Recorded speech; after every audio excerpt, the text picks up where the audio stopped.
Welcome to TradeTheMBI.com. This is John. This report is for the 16th of July, and we fitted off. We made a little new highs and came off of that.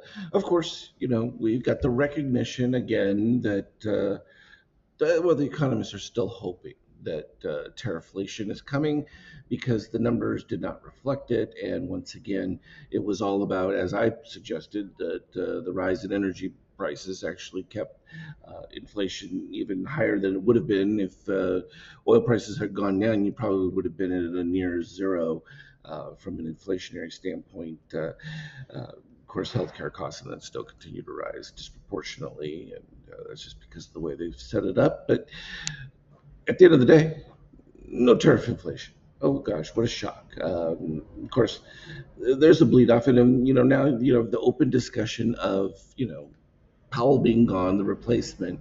Why is the guy still there? Why haven't they lowered rates? None of it makes any sense because the numbers don't justify it. Of course, they keep saying it will come. Wasn't this the same argument they used for transient inflation during Biden's time? I mean, when you talk about getting it wrong 100% of the time, they're doing a great job. Uh, Spectacular, actually. Completely on the wrong side of everything. And this is that Keynesian viewpoint that they teach these days in economics. And the sad reality is that it's going to be at a complete disconnect with reality every time, because once you start cutting government spending and they count that for GDP, you have no connection to reality as to what actual potential growths are, inflation, and that.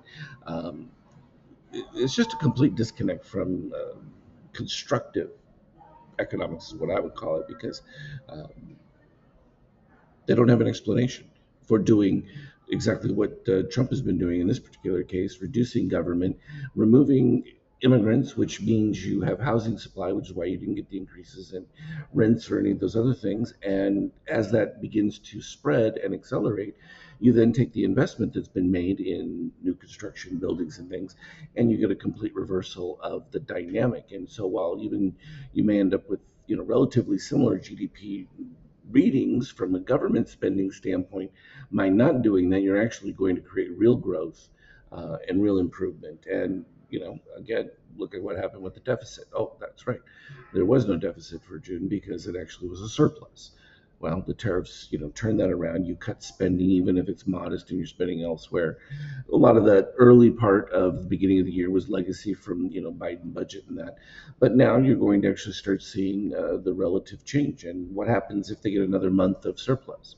It's going to freak them out. They're not going to know how to handle it. And um, it's fine. I mean, we can see it, but from a market standpoint, yeah, it's an indication that the prospects for the future, just like in valuing Nvidia at $4 trillion, is a potential future that may exist, and at some point you have to recognize it.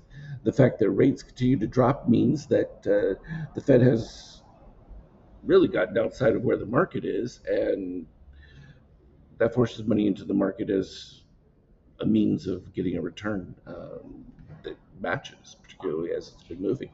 The stubborn aspect here is the oil, and as long as it remains so, even in this massive MBI weight spike, you still get relatively zero change in the overall price, holding that 50% quite well, which is unfortunate because you need that one to move lower to have a meaningful change. And of course, the shock and awe to the Europeans in this particular case was like, oh my gosh, really? No inflation in the US?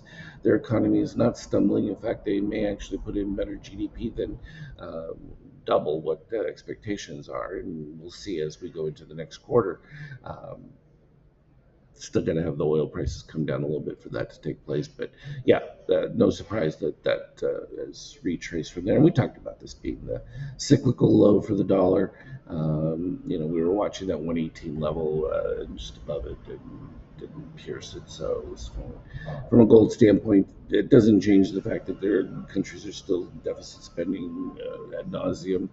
Bitcoin just reacting to NASDAQ, but still pushing into new highs, and it's going to continue to do so. I think you had better behavior from ETH, which was slightly behind, and it's like going to catch up. And of course, there's all the crypto hype with the bills that are going, though there was a procedural delay. We'll see if that gets transitioned and they finally do it.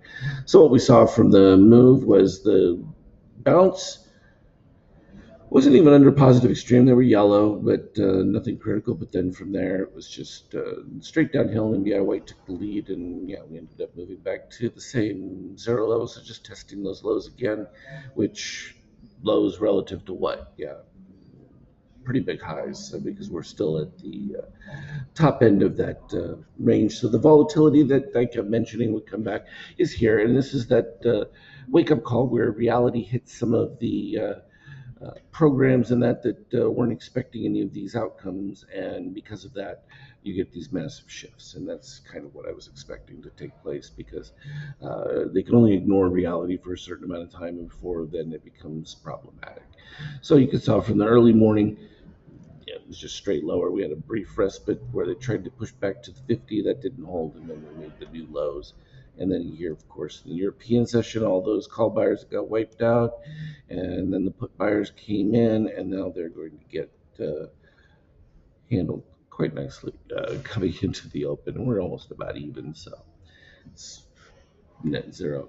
But that's just it's a reflection to you that you got to be careful when you listen to these talking heads who think they understand economics and have never actually been in business, don't understand the dynamics of what it actually takes, and they're always wrong.